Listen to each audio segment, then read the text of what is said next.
नमस्कार, search story में आपका स्वागत है। मैं राजेंद्र। आइए नजर डालते हैं कुछ खास खबरों पर।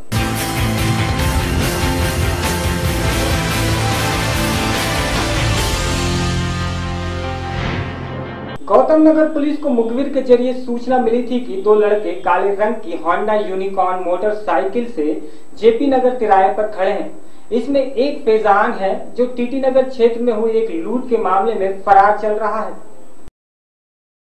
गौतम नगर पुलिस को मुखबिर के जरिए सूचना मिली थी कि दो लड़के काले रंग की होंडा यूनिकॉर्न मोटरसाइकिल में जेपी नगर तिराहे पर खड़े हैं। इनमें एक फैजान है जो टीटी नगर क्षेत्र में हुई एक लूट के मामले में फरार चल रहा है। पकड़े गए आरोपियों ने भोपाल के अलग अलग क्षेत्रों में 12 वारदात कबूली हैं। पकड़े गए आरोपियों ने बताया है कि उनका एक साथी आदिल भी है। पुलिस ने उसे भी पकड़ लिया है।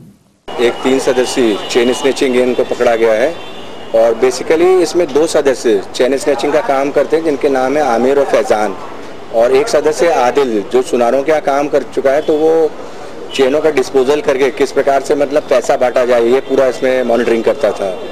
इन तीनों से जो है हमने कुल मिला के 12 चेन स्नैचिंग की वारदातें इनने स्वीकारी हैं, जिसमें से 9 चेन हम ऑलरेडी बरामद कर चुके हैं और 3 की प्रक्रिया भी शेष है।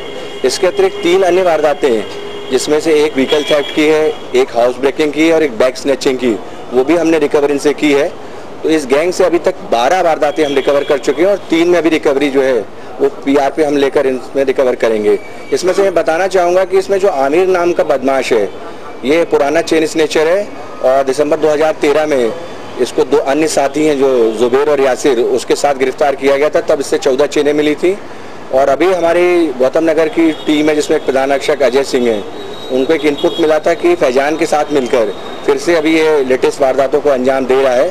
उसी आधार पर इनको लिफ्ट किया गया था और पूछताछ के बाद जो है ये रिकवरी इनसे की गई है। राजधानी में दिन दहाड़े लूट, अपहरण और हत्या की वारदात की संख्या में इजाफा हो रहा है। अरेरा कॉलोनी जैसे पॉश इलाके में नामचीन डेंटल सर्जन अखिलेश जैन पर जानलेवा हमला तब हुआ जब वह अपनी 19 साल की बेटी झलक के साथ अपने क्लिनिक जा रहे थे। राजधानी में दिन दहाड़े लूट, अपहरण और हत्या की वारदात की संख्या में इजाफा हो रहा है। अरेरा कॉलोनी जैसे पाश इलाके में नामचीन डेंटल सर्जन अखिलेश जैन पर जानलेवा हमला तब हुआ जब वह अपनी 19 साल की बेटी झलक के साथ अपनी क्लिनिक जा रहे थे। झलक को रास्ते में वे अपने भाई के पास छोड़ने वाले थे। उनका भाई सीए है, लड़की सीए की पढ़ाई कर रही है। 3 बदमाशों ने उन पर कार रोककर हमला किया। उनका इरादा पैसे लूटने का नहीं बल्कि अपहरण और मर्डर का नजर आ रहा था, लेकिन एक बदमाश के घायल होने की वजह से यह प्रयास असफल रहा। अरेरा कॉलोनी E7 के 142 नंबर मकान में dental surgeon doctor Akhilesh Jain रहते हैं। वह रोजाना की तरह सुबह 10:30 बजे घर से अपनी बेटी झलक को लेकर जवाहर चौक स्थित अपने क्लिनिक के लिए निकले थे।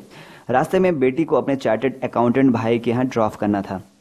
उनकी बेटी सीए की पढ़ाई कर रही है। कॉर्मेल कॉन्वेंट स्कूल से 12वीं की पढ़ाई करने के बाद झलक ने पहली बार में ही चार्टर्ड अकाउंटेंट की IPCC परीक्षा पास की थी। अभी मुझे जानकारी मिली तो मैं अभी सीधे वहाँ अस्पताल गया। डॉक्टर जैन मेरे पुराने मित्र भी हैं, मैं यहाँ से पार्षद भी रह चुका था और जैसी मुझे जानकारी मिली मैं वहाँ गया। अभी ऑपरेशन थिएटर में है वो, लेकिन जिस तरह की घटना घटी है वाकई ये बहुत ही विचारणीय प्रश्न है। दिन दहाड़े, बल्कि सुबह जब बिल्कुल ऑफिस टाइम है और डॉक्टर साहब अपने क्लिनिक पर जा रहे थे और घर से बाहर निकलते ही उन पर एक नकली पिस्तौल, जो बाद में भी मुझे पुलिस अधिकारी ने बताया कि उस गाड़ी में नकली पिस्तौल भी मिली है, उनसे गाड़ी छीनी, उन पर कातिलाना हमला किया, बच्ची का मुंह दबाने का प्रयास किया और जब उन्होंने संघर्ष किया तो उनको एक धारदार चाकू से उनकी उंगलियां जो 3 उंगलियां कट गई हैं, जिसका भी ऑपरेशन चल रहा है। निश्चित रूप से क्राइम बढ़ रहा है और ये एक बहुत ही विचारणीय प्रश्न है। कल माननीय मुख्यमंत्री जी ने भी इस घटना के पहले जो पूर्व में और घटनाएं घटी उसको लेकर एक उन्होंने समीक्षा बैठक भी करी। मेरी भी आला अधिकारियों से चर्चा हुई है। भोपाल में जिस तरह का एक नशे को लेकर और ये अपराध क्यों किया, ये जिसकी जानकारी तो अभी नहीं मिली है, लेकिन हो सकता है कोई देश भावना से किया हो या लूट की भावना से किया हो।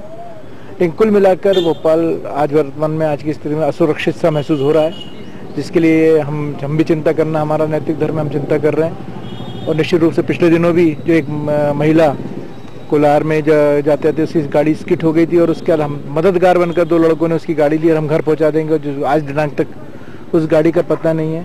तो आए वाहनों का लूट करना, वाहनों को खोलकर उसके पार्ट्स को बेच देना और उससे नशा खरीदना, ये आज ये भोपाल में इस तरह के कारनामे बढ़ गए।